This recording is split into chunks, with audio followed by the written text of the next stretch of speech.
ಹೋಗಿದ್ದಾರೆ, ಚರ್ಚೆ ಮಾಡಿ ಹೈಕಮಾಂಡ್ನವರು ಅನುಮತಿ ಕೊಟ್ಟರೆ ಮಾಡ್ತಾರೆ. ಬರಗಾಲ ಅನೌನ್ಸ್ ಆಯಿತು ಅಂದರೆ ರಾಜ್ಯದ ರೈತರಿಗೆ ಯಾವ ಥರ ಅನುಕೂಲ ಆಗುತ್ತೆ ಸರ್?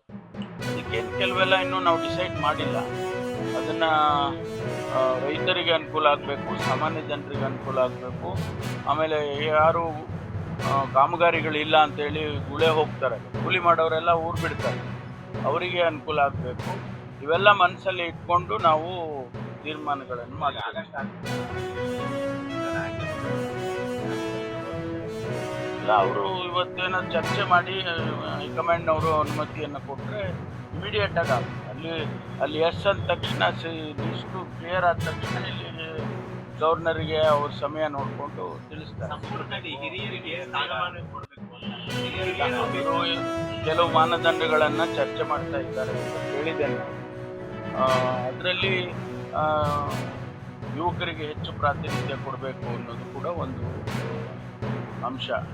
ಅದನ್ನು ಕನ್ಸಿಡರ್ ಮಾಡಬಹುದು.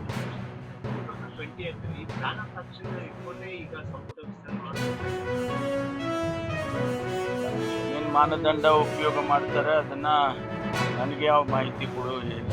ಮೊನ್ನೇನು ಕರೆದಿಲ್ಲ. ಅವರು ಏನು ಚರ್ಚೆ ಮಾಡ್ತಾರೆ ಅದು ಚರ್ಚೆ ಮಾಡಿ ಇವೆಲ್ಲ ಪ್ಯಾರಾಮೀಟರ್ಸ್ ಇಟ್ಕೊಂಡೇ ಮಾಡ್ತಾರೆ ಅಂತ ಅನಿಸುತ್ತೆ. ಹಿಂದೆ ನಾನು ಅಧ್ಯಕ್ಷನಾಗಿದ್ದಾಗ ನಾವು ಮಾಡುವಾಗಲೂ ಕೂಡ ಅದನ್ನೇ ಹೇಳೋದು, ನೀವು ಹೊಸ ನಾಯಕತ್ವವನ್ನು ಬೆಳೆಸಬೇಕು ಹಾಗೆ ಅಂತೇಳಿ ಒಂದು ಪ್ಯಾರಾಮೀಟರ್ ಇಟ್ಕೊಂಡಿದ್ವಿ. ಅದು ಈಗಲೂ ಅಪ್ಲೈ ಆಗುತ್ತೆ ಅಂತ ಅಂದ್ಕೊಳ್ತೀವಿ.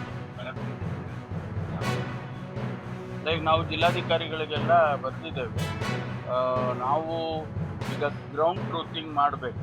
ಅಂದರೆ ಎಲ್ಲ ತಾಲೂಕುಗಳು ಎಲ್ಲಿ ಬರ ಇದೆ ಅನ್ನೋ ಫ್ಯಾಕ್ಚುಯಲ್ಸ್ ಏನಿದೆ ಅನ್ನೋದನ್ನ ನಾವು ಗ್ರೌಂಡ್ ಟ್ರೂತಿಂಗ್ ಮಾಡಿ ಆದೇಶ ಮಾಡ್ತಾ ಇದ್ದೀವಿ.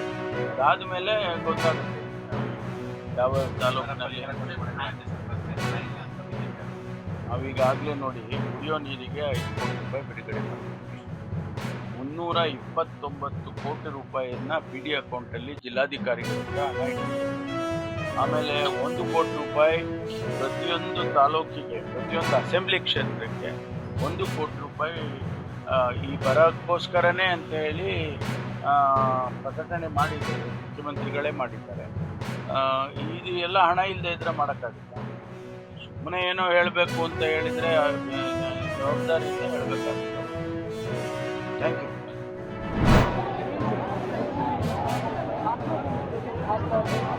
लगातार